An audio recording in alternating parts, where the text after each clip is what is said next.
예, 국회에서 국민의힘의 강력한 반대에도 불구하고 일방적으로 검사 탄핵에 관해서 의결을 했습니다.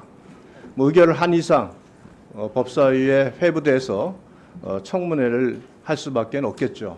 그거는 불가피하다고 생각을 합니다. 그러나 국회 의결이 마치 정가의 보도인 것으로 말씀하시는 부분은 저도 다소 유감스럽게 생각을 합니다.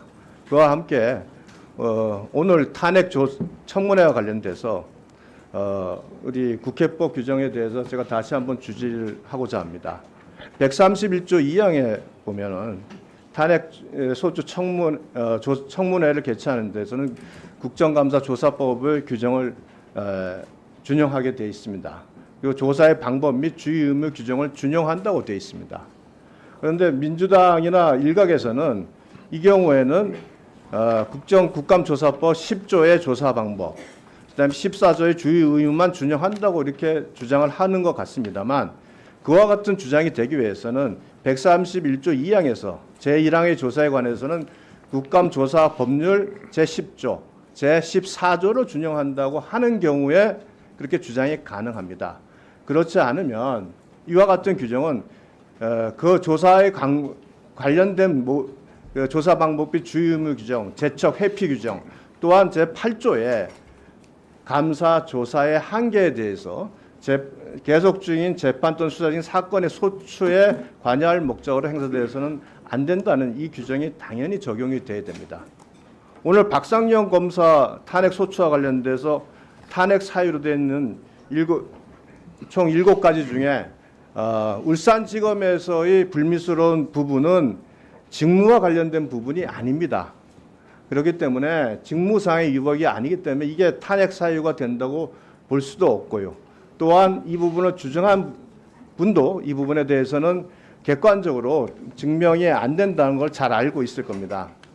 나머지 부분은 결국은 현재 진행 중인 이화영 증인 재판, 이재명 대표 재판에 관련돼서 그 진술의 당부를 다툴 수밖에 없는 내용들입니다. 그렇다면 오늘 여기서 논의되는 모든 것들은 결국은 재판에 관여될 수밖에 없고, 결국 이 청문회는 그 이화영, 이재명 재판에 관여할 목적으로 진행되는 청문회라는 비난을 받지 않을 수 없습니다. 얼마 전 언론들에서도 오늘의 청문회에 대해서 법원에서 이루어질 재판을 국회에서 진행하고 있다는 강력한 비난을 한 바 있습니다.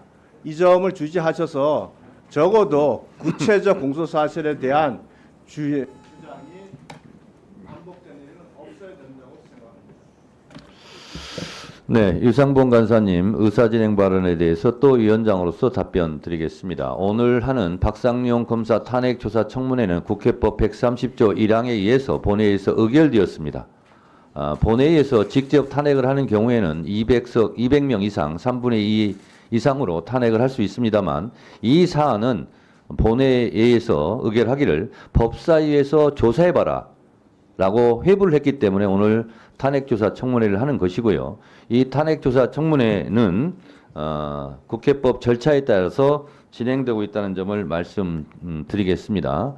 그리고 국회에서의 증언감정법 국정조사 준용 규정에 의해서 자료 제출도 실제로 대북관계, 외교관계, 국가기밀사항이 아니면 다 제출하게 돼 있고요. 이것이 국회에서의 증언감정에 관한 법률 조항까지 우리가 따라 들어가서 오늘 청문회를 하고 있는 것이고요. 그리고 박상용 검사에 대해서는 우리가 탄핵해야 된다, 안 해야 된다 하는 것을 결론을 미리 내린 것이 아니라 법사위에서 조사를 해봐라. 그래서 조사 결과를 본회의에 보고해라. 그리고 그 조사 결과 내용에 따라서 탄핵 여부를 결정하겠다라는 절차 과정에서의 오늘의 청문회가 있다는 점을 다시 한번 말씀드리고요. 박상용 검사에 대해서는 실제로 탄핵 사유에 여러 가지 의혹들이 있는데 제가 몇 가지만 말씀드리면, 실제로 이화영 피고인의 법정 진술에 의해서 연어 진술 회유가 있었다, 술 파티가 있었다, 이런 부분이 있고요. 이거는 형법 123조 직권 남용죄에 해당되고요. 그리고 변호사를 누구 소개시켜준 거 아니냐, 이런 의혹도 있습니다.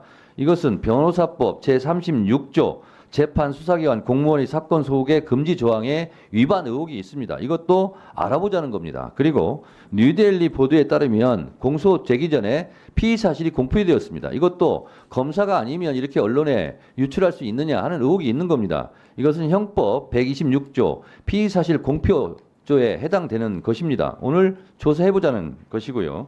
그리고 형집행법 위반도 있습니다. 형의 집행 및 수용자의 처우에 관한 법률 제41조 접견 조항을 위반했다는 의혹이 있습니다. 이것도 분리수용을 위반한 조항 제81조 분리수용 규정을 위반했다는 의혹이 있습니다. 그리고 직무유기 의혹도 있습니다. 형법 122조 직무유기입니다. 이렇게 제가 따져봐도 6가지 실정법 위반에 대한 의혹이 있습니다. 이것을 오늘 증인과 참고인을 통해서 신문하는 과정 속에서 실제로 위반했구나. 이것은 위반 사항이 좀 경미하구나. 이런 부분을 오늘 판단해 보자는 겁니다. 그래서 오늘 이 탄핵조사 청문회에 대해서 해보지도 않고 이런 청문회를 왜 하냐라고 불만을 가지신 분들은 굳이 그러면 이 자리에 앉아 있을 필요가 없습니다. 참여하지 않아도 됩니다. 이 자리에 앉아서 꼭 하기 싫은데 신문을 하고 이 탄핵조사 청문회에 참여하라고 강요한 사람이 없습니다. 이것이 무용하고 불필요하다면 참여하지 않으면 되겠습니다. 네, 그 다음 의사진행 발언. 서영교 의원님 의사진행 발언해 주시기 바랍니다.